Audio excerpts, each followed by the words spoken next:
Assalamualaikum warahmatullahi wabarakatuh. Shalom, Om Swastiastu, Namo Buddhaya, salam kebajikan bagi kita semua. Perkenalkan, kami dari tim Hukum Tata Negara yang terdiri dari saya, Muhammad Akmal Firdaus, selaku pembicara pertama atau pembicara pengantar. Kemudian, Celia Nur Anissa, selaku pembicara kedua atau pembicara pro. Dan saudari Alia Amani, selaku pembicara ketiga atau pembicara kontra. Hukum Tata Negara, Salam Yuris, salam luar biasa. Ubi Societas, Ibi Justisia, di mana ada masyarakat dan kehidupan, di sana ada hukum. Pasal 27 KUHP mengatakan pertanggungjawaban pidana adalah diteruskannya celaan yang objektif ada pada tindakan berdasarkan hukum yang berlaku secara subjektif kepada pembuat yang memenuhi syarat-syarat undang-undang yang dapat dikenakan pidana karena perbuatannya itu. Pertanggungjawaban pidana mengandung asas kesalahan atau asas kulpabilitas yang didasarkan pada perseimbangan monodualistik bahwa asas kesalahan yang didasarkan pada nilai keadilan harus disejajarkan berpasangan dengan asas legalitas yang didasarkan pada nilai kepastian. Dalam artian bahwa seseorang dipertanggungjawabkan pidana apabila perbuatannya tersebut melawan hukum dan sedikitnya ada dua bukti yang menguatkan perbuatannya tersebut. Selain itu juga tidak terdapat alasan pembenar atau peniadaan sifat melawan hukum. Istilah disabilitas mental biasanya sering digunakan pada orang yang memiliki kemampuan intelektual di bawah rata-rata. Akan tetapi tidak hanya itu saja. Disabilitas mental juga merupakan sebuah istilah yang menggambarkan berbagai kondisi emosional dan mental. Gangguan jiwa adalah istilah yang digunakan pada saat disabilitas mental secara signifikan mengganggu kinerja aktivitas hidup yang besar. Misalnya mengganggu berkomunikasi, belajar, bekerja, dan sebagainya.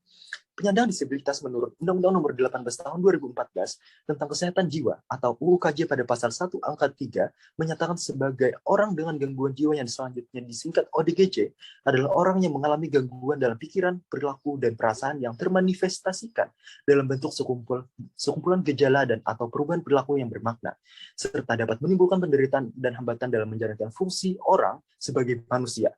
Dalam Undang-Undang Nomor 8 Tahun 2016 tercantum 5 kategori disabilitas, yaitu disabilitas fisik, intelektual, mental, sensorik, dan disabilitas ganda atau multi. Dan di perdebatan kali ini terfokus pada penyandang disabilitas mental. Bapak Ibu Dewan Juri yang terhormat, kita perlu memahami apa saja yang terkait pada disabilitas mental, yaitu skizofrenia, bipolar, depresi, anxietas, gangguan kepribadian, autis, dan hiperaktif. Bapak Ibu Dewan Juri, mengapa mosi ini penting untuk dibahas? Karena selama ini belum ada undang-undang yang mengatur secara spesifik mengenai pertanggungjawaban pidana bagi penyandang disabilitas. Memang pada pasal 44 KUHP menyebutkan bahwa orang yang melakukan perbuatan pidana sedang pada saat melakukan perbuatan, orang tersebut menderita sakit berubah akalnya atau ODGJ. Maka perbuatan tersebut tidak dapat diminta pertanggungjawaban kepadanya dan orang tersebut tidak dapat dihukum. Namun, berdasarkan beberapa contoh penyakit disabilitas mental yang saya sebutkan di awal, secara kondisi tidak seperti ODGJ yang kehilangan kesadaran sama sekali apabila melakukan tindak pidana. Saya sebagai pembicara pertama atau pembicara pengantar, saya Muhammad Akmal Firdaus. Terima kasih. Wassalamualaikum warahmatullahi wabarakatuh. Assalamualaikum warahmatullahi wabarakatuh. Shalom, Om Swastiastu, Namo Buddhaya, dan salam kebajikan. The greatest happiness of the greatest number. Kebahagiaan yang sebesar-besarnya dari sebanyak-banyaknya orang. Jeremy Bentham. Saya Celia Nur Anissa selaku tim pro akan memaparkan mengapa saya sangat bangga di posisi ini. Sebelum memasuki tatanan argumentasi, izinkan saya memaparkan makna tujuan hukum disampaikan oleh Jeremy Bentham. Undang-undang yang banyak memberikan kebahagiaan pada bagian terbesar masyarakat akan dinilai sebagai undang-undang yang baik. Lebih lanjut, Bentham berpendapat bahwa keberadaan negara dan hukum semata-mata sebagai alat untuk mencari manfaat yang hakiki, yaitu kebahagiaan mayoritas masyarakat. Pertanggungjawaban pidana terhadap penyandang disabilitas mental. Dewan Juri yang terhormat, maka kata pertanggungjawaban pidana tidak sesempit yang kita bayangkan. Sejatinya pidana hukum modern sekarang tidak hanya berfokus pada penjara atau kurungan saja, tapi menekankan bagaimana memperbaiki orang tersebut menyadari kesalahan dan juga mengembalikannya ke masyarakat agar dapat diterima. Disabilitas mental tidak sesempit yang dibayangkan juga Dewan Juri yang terhormat. Sejatinya, disabilitas mental ada terganggunya fungsi pikir, emosi, dan perilaku diantaranya psikososial, misalnya skizofrenia, bipolar, depresi, anxiety, dan gangguan kepribadian. Disabilitas perkembangan yaitu yang berpengaruh pada kemampuan interaksi sosial, misalnya autis dan hiperaktif. Adapun dasar undang-undangnya itu pasal 1 Undang-Undang Nomor 8 Tahun 2016 tentang penyandang disabilitas dan pembagian penyandang disabilitas terdapat di pasal 4 undang-undang tersebut. Tentu tidak serta-merta para penyandang disabilitas mental akan dibebaskan dari sanksi pidana Dewan Juri yang terhormat. Ada beberapa putusan yang mengatakan seorang penyandang disabilitas mental tetap harus mempertanggungjawabkan yang dia lakukan. Salah satu putusan yang saya kutip yaitu pertanggungjawaban pidana penderita gangguan bipolar dikaitkan dengan putusan Pengadilan Negeri Malang nomor 190 pidana P 2013 PN Malang. Kualifikasi pasal 378 KUHP juga menjelaskan bahwa tindak pidana penipuan dilakukan terdakwa secara berlanjut dan sistematis, sehingga gejala-gejala bipolar tidak memiliki pengaruh terhadap akal dan pikiran serta tindakan terdakwa saat melakukan penipuan tersebut. Penyakit gangguan bipolar juga Dewan Juri Hormat di persidangan tidak dipertimbangkan sebagai alasan pemaaf sebagaimana dimaksud dalam pasal 44 KUHP, sehingga seorang penderita gangguan bipolar dapat dijatuhi pidana. Pasal 44 ayat 1, barang siapa melakukan perbuatan tidak dapat dipertanggungjawabkan kepadanya karena jiwa cacat dalam pertumbuhan atau terganggu karena penyakit tidak dapat dipidana. Dewan Juri yang terhormat, tentu di KUHP mengatakan seorang pertumbuhan jiwa yang cacat atau terganggu karena penyakit, maka hakim dapat memerintahkan supaya orang tersebut dimasukkan ke rumah sakit jiwa. Lalu saya bertanya, apakah KUHP menjelaskan lebih dalam mengenai pertumbuhan jiwa cacat itu seperti apa? Menurut pendapat Profesor Dr. Anas Adrianus alias sendiri, ada seorang pakar di bidang kriminologi dan kepolisian yang masuk dalam kategori penyakit jiwa dalam pasal 44 ayat 1 KUHP hanya yang bersifat gangguan psikosis atau psikosa, yaitu gangguan bersifat kejiwaan, psikologi, bukan bersifat gangguan syaraf atau neurosis, dan juga bukan bersifat gangguan kepribadian atau personality disorder, di mana contoh dari gangguan psikosis atau psikosa adalah skizofrenia. Adapun cara menentukan seorang mampu bertanggung jawab atau tidak secara pidana dikutip dari buku Asas Hukum Pidana menurut E. Kanter dan S.R. Siantori, yaitu keadaan jiwanya tidak terganggu atas penyakit terus-menerus, tidak cacat dalam pertumbuhan gangguan ide, tidak terganggu karena terkejut atau hipnotisme. Kemampuan jiwanya dapat menginsapi hakikat dari tindakannya, dapat menentukan kehendaknya atau tindakan tersebut, dan dapat mengetahui ketercelaan dari tindakan tersebut. Dewan Juri yang terhormat, selain unsur seorang itu dapat mempertanggungjawabkan, para ahli juga memiliki metode bagaimana seorang itu apakah si pembuat berada dalam keadaan tidak mampu bertanggung jawab atau tidak. Menurut adanya saja ada 3 cara untuk menentukan apakah si pembuat berada dalam keadaan tidak mampu bertanggung jawab, yaitu yang pertama dengan metode biologis, artinya dengan memiliki gejala-gejala dari terdakwa tersebut. Yang kedua dengan metode psikologis, artinya dengan memiliki ciri-ciri psikologis, dan terakhir dengan metode gabungan. Kedua cara tersebut di atas digunakan secara bersama-sama, disampingi menyelidiki tentang gejala abnormal juga memiliki ciri-ciri psikologis orang itu untuk menarik kesimpulan apakah dia mampu bertanggung jawab atau tidak. Dewan Juri yang terhormat, sekali lagi saya selaku pihak pro dengan tegas, lugas, dan mantap mendukung mosi ini. Adapun dasar-dasar yang saya jelaskan, yang pertama yaitu revisi KUHP pasal 44 ayat 1 dan 2 yang harus memuat lebih dalam apa saja yang termasuk jiwanya cacat, karena hukum tidak hanya masalah kebermanfaatan, tetapi juga kepastian, yaitu kepastian dalam undang-undang yang mendasarnya atau tertuang di dalamnya. Yang kedua, pembuatan pidana percobaan dan menyediakan fasilitas khusus rehabilitasi penyandang disabilitas yang dihukum pidana guna mencapai asas kebermanfaatan, yaitu terjaganya keamanan masyarakat, keadilan di mana masyarakat dapat keamanan, pelaku juga mendapatkan keadilan untuk diobati dan mempertanggungjawabkan perbuatannya, serta kepastiannya tertuang di dalam undang-undang. Saya Shelly Nur Anissa dengan bangga sebagai tim pro mendukung MOS ini, karena sejatinya hukum itu harus adil, pasti, dan bermanfaat.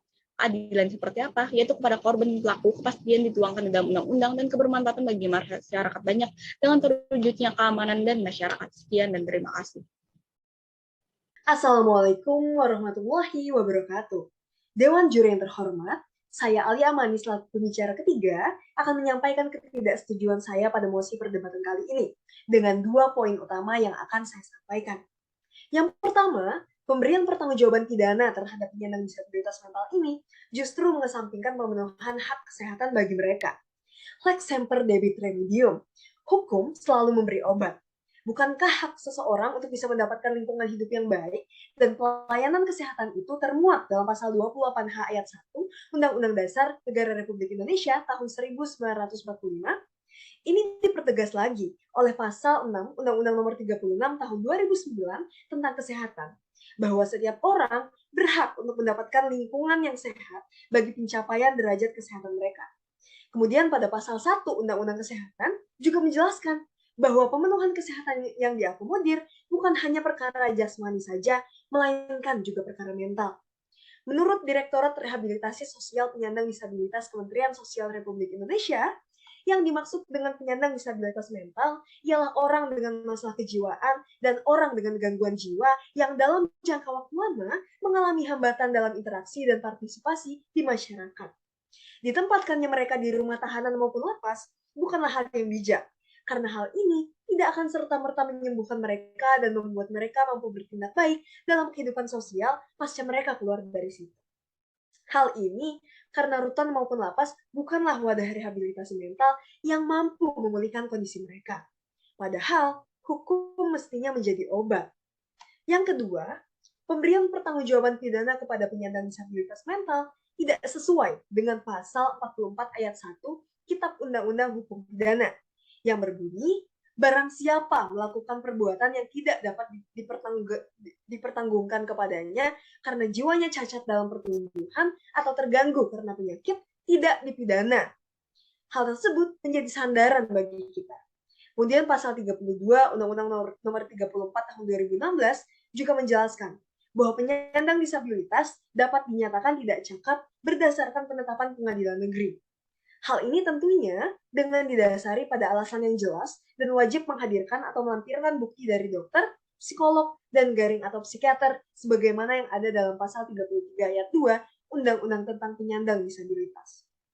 Menurut Simmons, jiwa yang sehat dan mampu untuk bertanggung jawab ialah yakni apabila seseorang mampu untuk mengetahui atau menyadari bahwa perbuatannya bertentangan dengan hukum dan ia dapat menentukan kehendaknya sesuai dengan kesadaran tersebut. Bahkan pengidap bipolar sekalipun, mereka seringkali mengalami poor judgment, racing thoughts, aggressive behavior, agitation or irritation, dan risky behavior menurut jurnal kesehatan. Sehingga rasionalitasnya pada fase depresi maupun manik tidaklah sama seperti manusia lainnya. Dalam buku pidana milik Didik Endro Purwoleksono mengatakan bahwasanya tiada pidana tanpa kesalahan ialah hakikat dari sebuah pertanggungjawaban. Dan termasuk di dalamnya ialah tidak ada alasan maaf. Oleh karenanya, alasan pemaaf pada pasal 44 ayat 1 KUHP mestinya menjadi sandaran untuk kita untuk tidak memberikan pertanggungjawaban pidana kepada penyandang disabilitas mental. Karena berdasarkan aturan hukum tersebut, pendapat ahli hukum, dan juga kutipan jurnal kesehatan tersebut, dapat kita aminkan bahwa orang yang jiwanya cacat atau terganggu tidak dapat dimintai pertanggungjawaban pidana karena orang tersebut tidak mampu menyadari bahwa perbuatannya itu bertentangan dengan hukum dan itu dilakukan di luar dari kesadarannya. Dewan Juri yang terhormat, Profesor Sacipto Raharjo mengatakan, hukum untuk manusia, bukan manusia untuk hukum. Dan hukum pidana mestinya bermuara pada tujuan yang dapat memberikan ketertiban umum. Sekedar menghukum saja tidak akan membuat mereka lantas menjadi rasional dan bebas dari masalah mental untuk berinteraksi di tengah masyarakat.